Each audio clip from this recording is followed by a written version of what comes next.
Goiás já tem 4 casos confirmados de coronavírus e 85 casos suspeitos sendo investigados. Para tentar evitar a contaminação, a Secretaria de Saúde do Estado suspendeu as aulas nas escolas estaduais. Mas em cada cidade cabe à Prefeitura adotar ou não a suspensão nas escolas municipais. Vamos ver na reportagem como fica a situação aqui no entorno. O seu José tem 72 anos e nunca passou por uma situação como essa. Ele está assustado com o coronavírus. Com higiene. Desculpa. Lavando a mão. Lavando a mão. Só não pode tossir e colocar a mão na boca, viu? É difícil a gente lembrar tudo que tem que fazer, né? Já Dona Emilce só saiu de casa hoje para comprar álcool gel para deixar na bolsa. Já passei em 5 farmácias. Aí quando chego em casa, eu lavo as mãos, como eles mandam, né? Faço a higienização e pôr na mão de Deus. E como mais uma medida para evitar a contaminação por coronavírus, alguns municípios do entorno do Distrito Federal seguiu a recomendação do governo estadual em suspender as aulas da rede pública e privada por 15 dias. Em Formosa, além da suspensão das aulas a partir de hoje, o decreto municipal sugere também que o atendimento nas agências bancárias seja limitado a 50 pessoas por vez e que o atendimento na saúde e órgãos públicos seja limitado para evitar o contato de muita gente. O mesmo em Águas Lindas de Goiás. A Câmara de Vereadores publicou um ofício pedindo a suspensão das atividades na educação e também de emissão de alvarás para eventos com grande público e que sejam priorizados os atendimentos na saúde pública de casos suspeitos de coronavírus. Já Lusiânia, Valparaíso, Cidade Ocidental e Novo Gama programaram uma reunião para hoje às 4 da tarde para discutir os termos dessa suspensão das aulas, que deve acontecer a partir de amanhã. Em Cristalina, os alunos vão ficar sem aulas a partir de quarta-feira.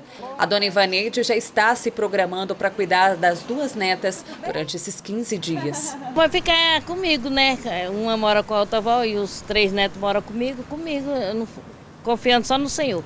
A Terezinha não tem filhos estudando, mas tranquiliza as mães e toda a população. Anda com um papelzinho no bolso, espirrou, passa na mão, limpa a mão, não precisa estar abraçando. Eu nunca fui de abraço, eu não gosto de abraço.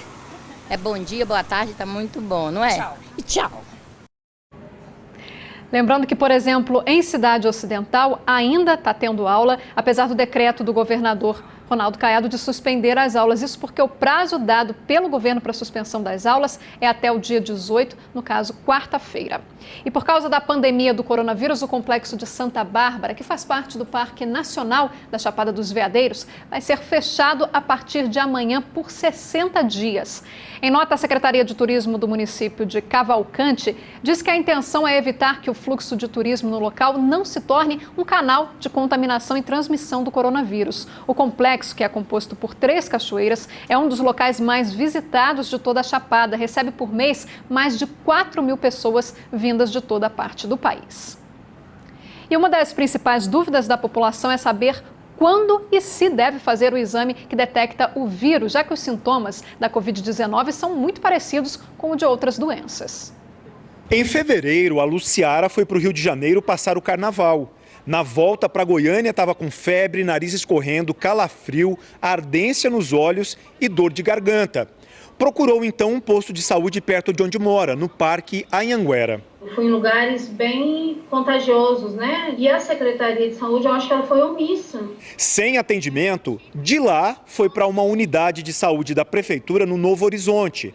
Mas saiu sem fazer nenhum exame para detectar se estava ou não com o novo coronavírus. Eu passei por 2 unidades de saúde e deixei dados, deixei todos, não tem como não me achar. Eu ainda fui num hospital privado, num laboratório privado, onde fui informada que eles não fazem se eu não estiver internada no hospital.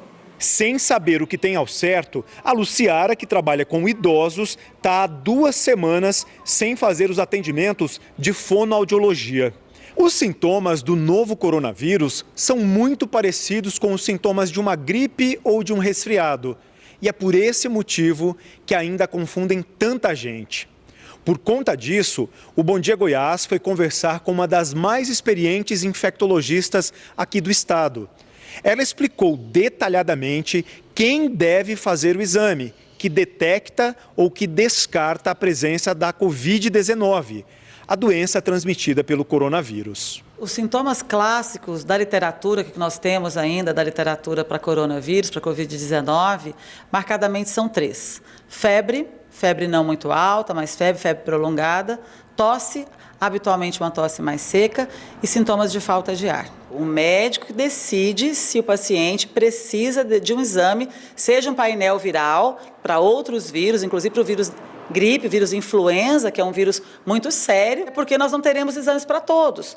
Nós temos que deixar os exames para as pessoas que estão doentes. A infectologista explica ainda por que é tão importante lavar as mãos, sempre. Se você tem ao lado de você alguém que espirrou, que é alguém que tossiu, isso gera gotículas, que são moléculas de água, que vai ter vírus pesado, elas vão cair na mesa, na cadeira, e você vai encostar sua mão. E você vai encostar sua mão na boca, no nariz, e aí sim você vai se contaminar. Então você tem que manter uma higiene das mãos bastante rigorosa. E por que nem todo mundo precisa usar máscara? É para aquela pessoa que está doente, com sintomas respiratórios, e eventualmente ela está em outro local, fundamentalmente, que tem várias pessoas, né, no ambiente hospitalar. Então você coloca uma máscara comum para servir como barreira e dificultar a transmissão para outras pessoas, né? E para continuar falando sobre esse assunto, eu recebo hoje aqui no estúdio o médico doutor Celso Ricardo. Doutor, obrigada pela sua participação aqui no Jornal Anhanguera. Apesar da gente falar muito aqui sobre esse caso, em todos os jornais inclusive, ainda se tem muita dúvida. Então vamos começar com um panorama. Qual é a nossa situação atual aqui no entorno, nos nossos municípios aqui? Primeiramente, boa tarde a todos os telespectadores, né? É com muita felicidade que a gente vem divulgar essas informações, porque vai fazer parte de um plano de contingência. Inclusive, nossos hábitos vão mudar. Esse aperto de mão inicial, ele vai ter que ser mudado. Então, assim, a ideia é que a gente informe a população para não causar um alarme desnecessário e que as pessoas tenham uma consciência de que cada um agora vai ter que fazer sua parte. Atualmente, a gente não tem caso confirmado nos municípios, né? E uma coisa muito importante é falar que em qualquer momento podemos sim ter um caso, porque é uma gripe como as outras gripes, só que essa tem uma característica de se espalhar mais fácil. É um vírus novo, né, que a doença começou agora em dezembro de 2019, então a gente tem aí, está no 3º mês do ano, e a gente já tem um número muito absurdo de casos no mundo, por isso que ela tem essa característica já de pandemia, pela facilidade de transmissão. E por essa facilidade, a gente tem que começar agora a mudar os nossos hábitos, né?